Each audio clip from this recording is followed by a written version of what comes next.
नमस्कार मित्रों, ये है लक्ष्मी, हमारे छोटे से गांव में रहने वाली एक पढ़ी लिखी और मेहनती लड़की।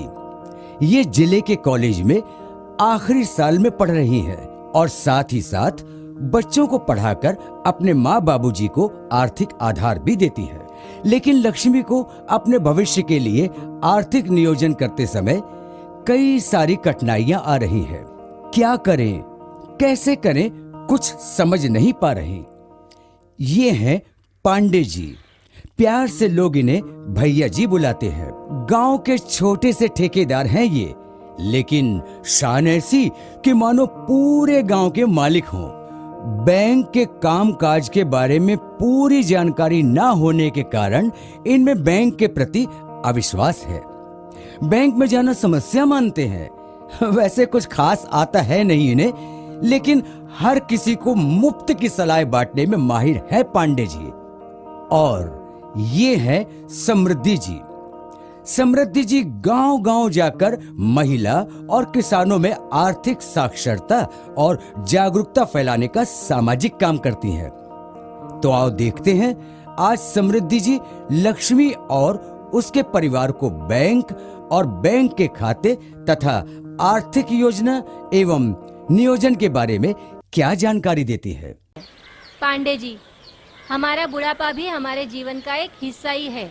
जैसे हम बाकी चीजों के लिए आर्थिक नियोजन करते हैं, वैसे ही बुढ़ापे के लिए भी नियोजन करना जरूरी है।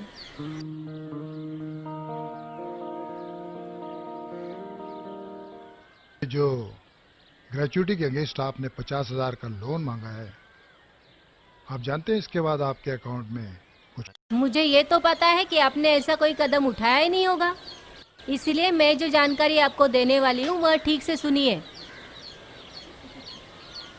हर इंसान को बुढ़ापे में सम्मान और आर्थिक रूप से स्वतंत्र जीवन जीने के लिए खुद की जरूरतें खुद पूरी कर सके, इसके लिए पेंशन योजना में निवेश करना जरूरी है। इसी निवेश की मदद हमें बुढ़ापे में एक सम्मान पूर्वक जीवन जीने में होगी। लेकिन दीदी, बुढ़ापा तो अभी काफी दूर है, उसके बारे में अभी से क्यों सोचना? अगर हमने अभी से नियोजन करना शुरू किया तो पेंशन योजना में निवेश करने वाली राशि कम होगी। जैसे जैसे तुम्हारी उम्र बढ़ेगी वैसे वैसे ये राशि भी बढ़ेगी। कम आयु में निवेश करने का एक बड़ा फायदा है चक्रवृद्धि।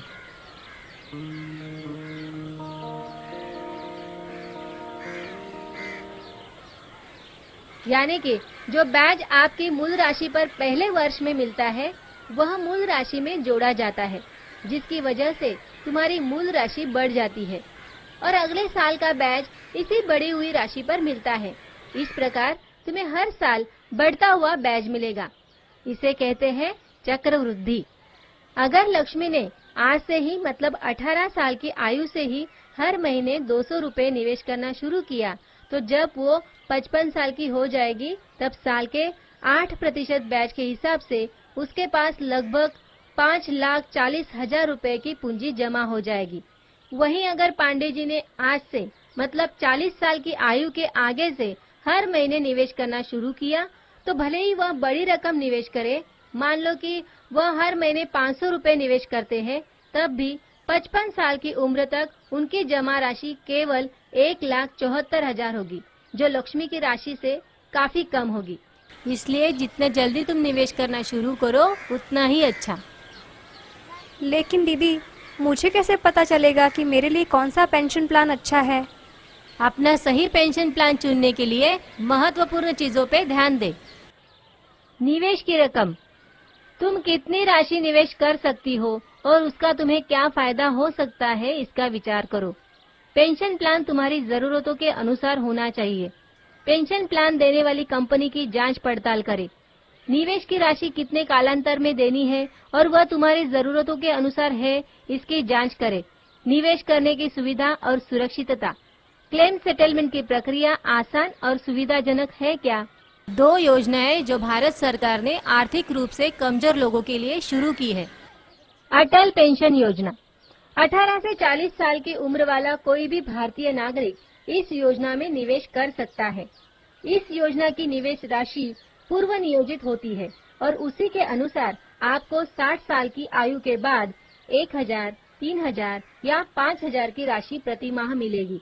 जैसे मैंने पहले बताया, तुम जितनी जल्दी इसमें निवेश करोगी उतनी तुम्हारी निवेश की राशि कम होगी। जैसे कि अगर तुम्हें 60 साल के पश्चात 1000 रुपए की पेंशन चाहिए, तो अगर तुमने 18 साल की आयु से निवेश करना शुरू किया तो तुम्हें प्रति माह केवल 42 रुपए भरने होंगे।